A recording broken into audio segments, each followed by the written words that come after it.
Dear students, a very good morning to all of you.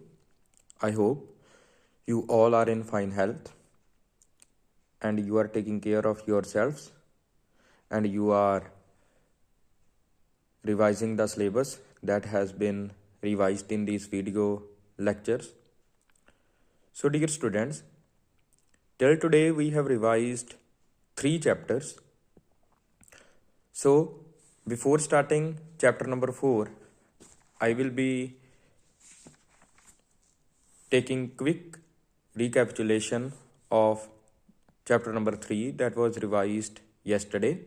So I will be reading the questions, and the work for you is you are to pause the video and you are to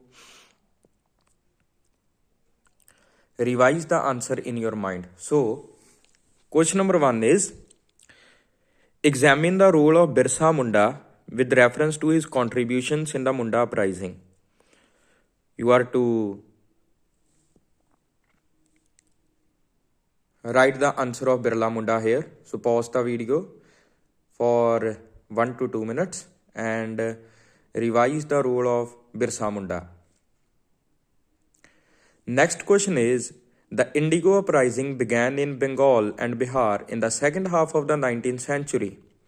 It is the context that Indigo uprising, it started in Bengal and Bihar. In this context, explain the causes for the rise of the Indigo uprising. You are to write the causes of Indigo uprising here. So pause the video and revise the answer. Third is, evaluate the effectiveness of Indigo uprising. So you are to write the impact of Indigo uprising here. Fourth question is, discuss any 4 causes for the Deccan riots. These are all those questions which we have revised in the class, and this is your recapitulation session. So fifth is, evaluate the results of revolt of Kanglia. Who was Kanglia? He was the leader of Deccan riot movement. So you are to write the impact of Deccan riots. Question number 6. Discuss any 4 results of Deccan riots. So we are to write the results of Deccan riots here. Question number 7. In 1860s, the Indigo peasants rose to revolt in Bihar and Bengal. The Indigo planters were ruthless men without honesty. The local officials of the company did not protect the peasants from the zulm. This led the peasants to uprising. So this is the context in which we are told that Indigo peasants, they rose to revolt in Bihar and Bengal areas. So because the Indigo planters were ruthless men and the local officials of the East India Company, they also did not protect the peasants from the cruelty of planters. So this led the peasants to uprising. So based on the above report, analyze the causes of Indigo uprising. So we are to write the causes of the course of Indigo uprising. So pause the video and just revise the answer in your mind. Question number 8. State any 2 causes of the Munda uprising. Mention any 2 points to explain why it was important in Indian history.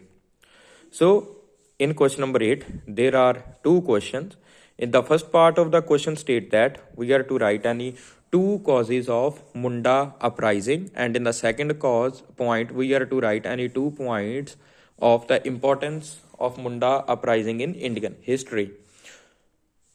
So this was revised yesterday. Please pause the video for 1 to 2 minutes and revise the answer in your mind. Next is question number 8. It is short question. The image given below shows the cover page of the play Neel Darpan. Okay, we are to write the name of the dramatist who wrote the play. So who wrote this play? Yes, it is Dinabandhu Mitra. Okay, so dear students, this was the recapitulation session of chapter number 3, and today we are to revise chapter number 4, growth of nationalism and Swadeshi movement. Dear students, in this chapter we are to revise the repressive policies of Lord Curzon. Mainly, there were 3 repressive policies of Lord Curzon: Municipality Act, University Act, and third was Partition of Bengal. Okay, Partition of Bengal is the important topic. It is the lengthiest topic in which we are to revise the real motives of Lord Curzon, and also we are to revise the reasons which were given by Lord Curzon. We are also to revise about the Swadeshi and boycott movement that was started as a reaction against the partition of Bengal, and we are also to revise about the circumstances which led to the formation of Muslim League. Okay, so let's start revising this chapter by questions. So first question is expand Mayo. So we are to write the full form of Mayo. The full form of Mayo is Mohammedan Anglo Oriental. So full form of Mayo is Mohammedan Anglo Oriental. Question number 2. It is a picture based question. So picture on page 4.42. Okay, so it is the picture which is given on page number 4.42. It is the picture of Lord Curzon. Discuss the reasons given by the person shown in the picture above in support of partition of Bengal. So we know that in picture it is the person Lord Curzon who is given, and we are to write the points which were given by Lord Curzon in support of partition of Bengal. Okay, we are to write the official causes or the causes which were given by Lord Curzon in partition of in favor of partition of Bengal. So the answer to this question, it is given on our classwork and homework notebooks. So reasons given by Lord Curzon. First is for administrative need. For administrative need, Lord Curzon, as we know that he was the governor of India, so and he divided Bengal into 2 parts in the year 1905. So firstly we were to revise the partition of Bengal. It was implemented in the year 1905. Lord Curzon was the person who divided Bengal. He divided Bengal into East Bengal and West Bengal. Okay, so now we are to write it is the introduction of the answer. Firstly we will write the introduction that partition of Bengal was divided by Lord Curzon in the year 1905. Bengal was divided into 2 parts, East Bengal and West Bengal. So it is our introduction. So now we are to write the reasons given by Lord Curzon. First is for administrative needs. So these are the headings. So the government or the governor said that Bengal was too big, TOO2. Bengal was too big to be administered by a single governor. So for administrative necessity, Bengal was divided into 2 parts. So first point that was given by Lord Curzon was that for administrative need that Bengal was too big to be administered by one single governor. So therefore, for administrative necessity, Bengal was divided into two parts. Second, to reduce the cost of transport of tea from Assam.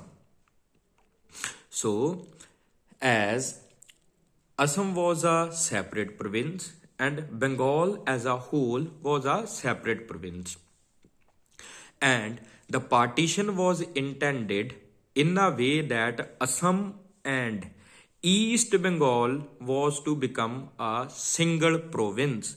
So therefore, if Assam was merged with East Bengal, it would reduce the cost of tea of transport of the cost of transport of tea from Assam, because now the traders, they did not have to give any kind of excise or octroi duty on transport of tea from one state to another, because now the ports of Chittagong and other ports of East Bengal, they were to be used by the traders. So this was the second point, to reduce the cost of transport of tea from Assam.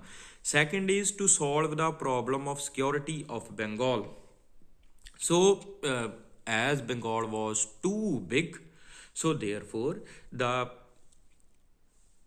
security of Bengal was very difficult. So therefore, to solve the problem of security of Bengal, Bengal was divided into two parts. Third is to give proper administration in East Bengal. To East Bengal. Lord Curzon said that as the areas in the East Bengal, they were far away from Calcutta. Calcutta at that time, or modern Kolkata, so it was at that time capital of India also and capital of Bengal also. So he said that the areas of East Bengal, they were far away from Calcutta, the administrative headquarters. So he said that it created a problem of administration in East Bengal. So therefore, to give proper administration to the areas in East Bengal, Bengal was divided into two parts. So our question was that we are to give the points that were given by Lord Curzon in support of partition of Bengal. So first point we have read that it was for administrative need. Second is to reduce the cost of transport of tea from Assam. Third is to solve the problem of security in Bengal. Fourth is to give proper administration to East Bengal. So these are the reasons given by Lord Curzon. Third question. The partition of Bengal in 1905 was a turning point in the history of India. Lord Curzon was determined to divide Bengal. So, it is the context, and based on the above context, analyze the real motives of Lord Curzon behind the partition of Bengal. So, earlier we have read about the reasons that were given by Lord Curzon. So in this question, what do we interpret from this question is, we are to write the real motives of Lord Curzon behind the partition of Bengal, because the official reasons given by Lord Curzon and the real motives of Lord Curzon, they were different from each other. So real motives of Lord Curzon: to curb nationalism. This answer we have written on our classwork and homework notebooks also. Real motive. First is to curb nationalism. So, at the time, Bengal was the nerve center of nationalism.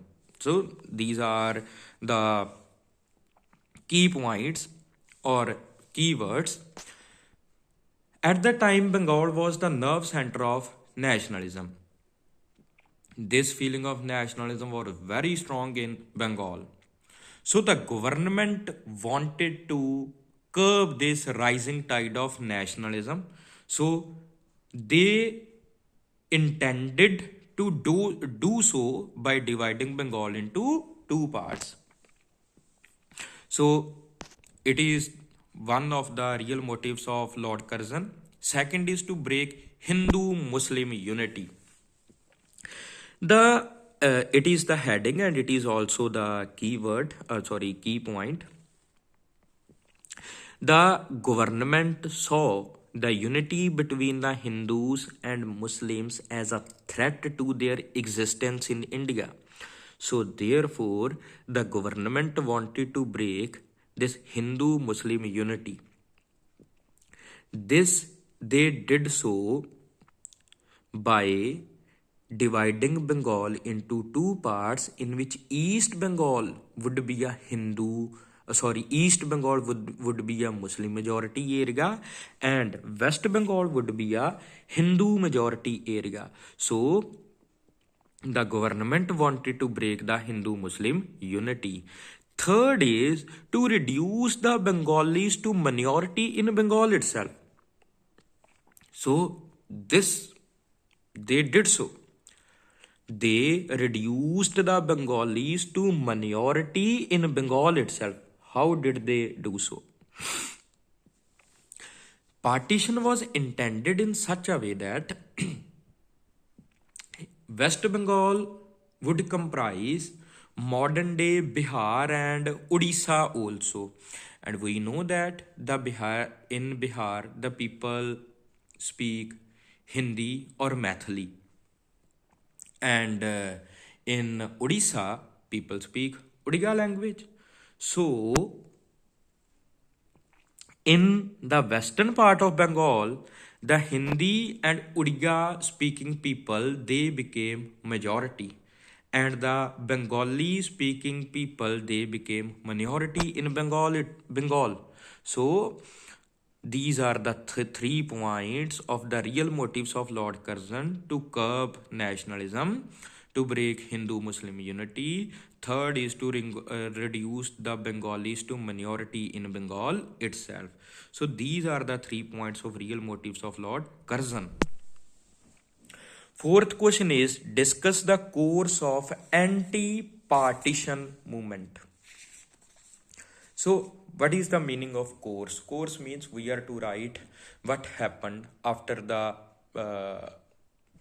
partition of Bengal. So after the partition of Bengal, anti-partition movement was started.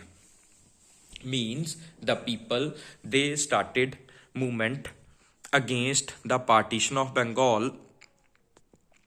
So we are to write the course of anti-partition movement.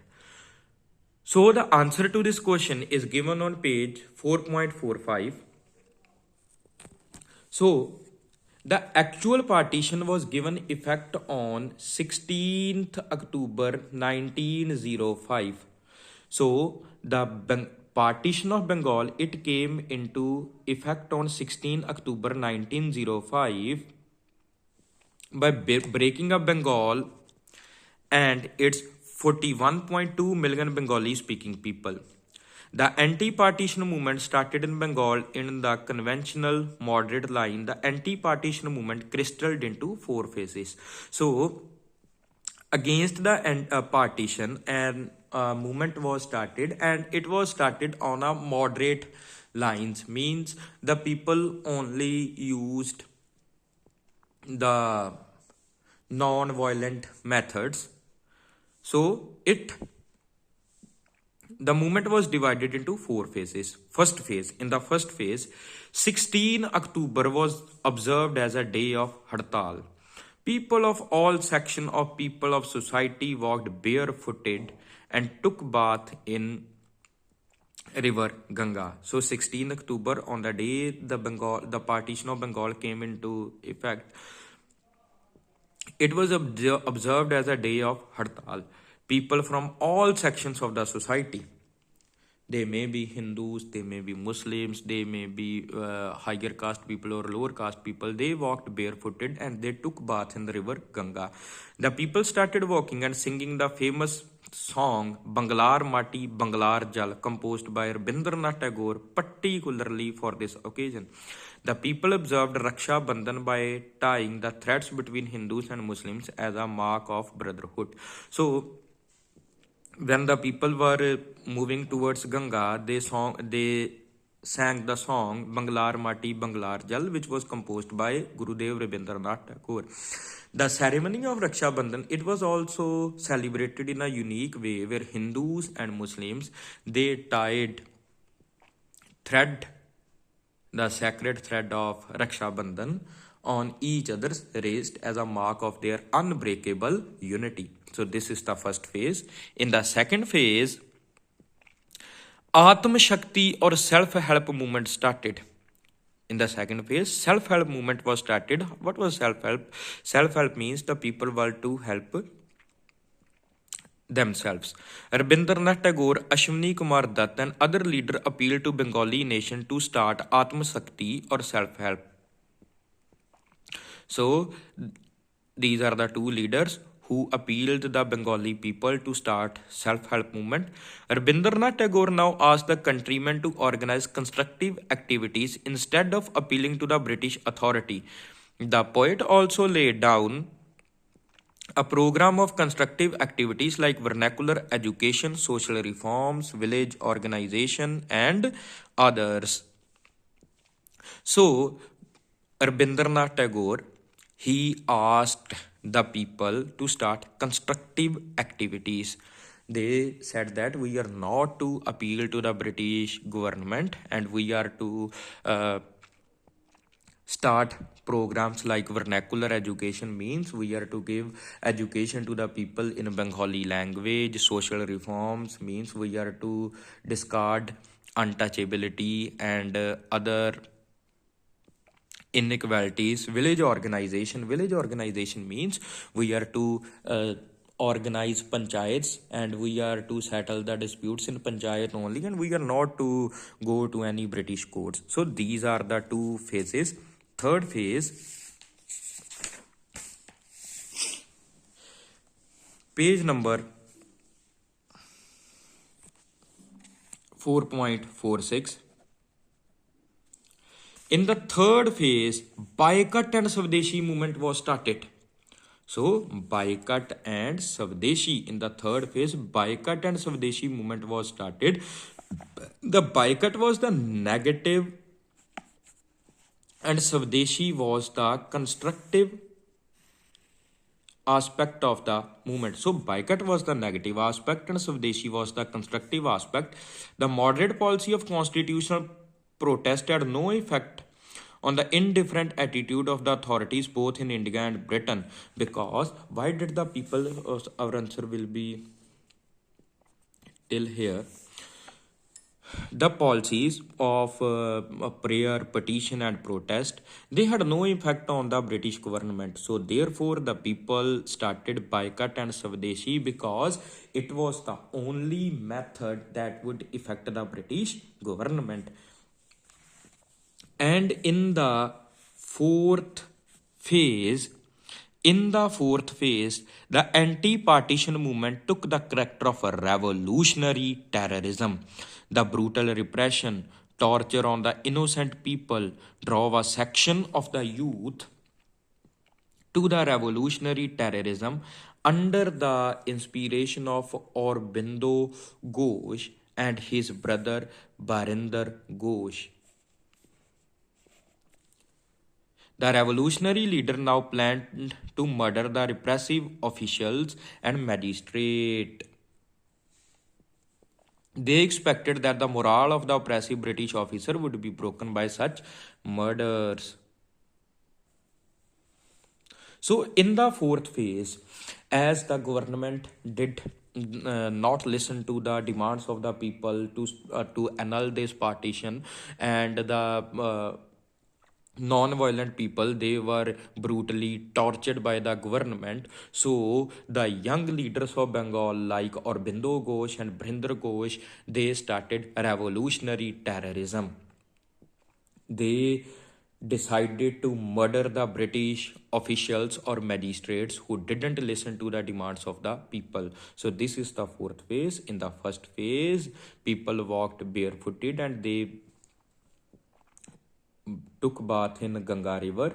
In the second phase, Atam Shakti movement was started. In the third phase, Baikat and Swadeshi. And in the fourth phase, revolutionary terrorism. So these are the four questions which we have revised today.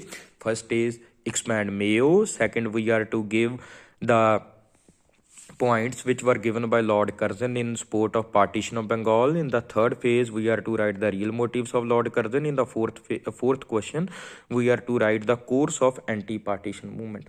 So dear students, today we have revised 4 questions, and your homework for today is you are to learn all these questions by referring to your classwork, homework and textbooks. So tomorrow we will revise the remaining portion of the chapter. Thank you so much, dear students.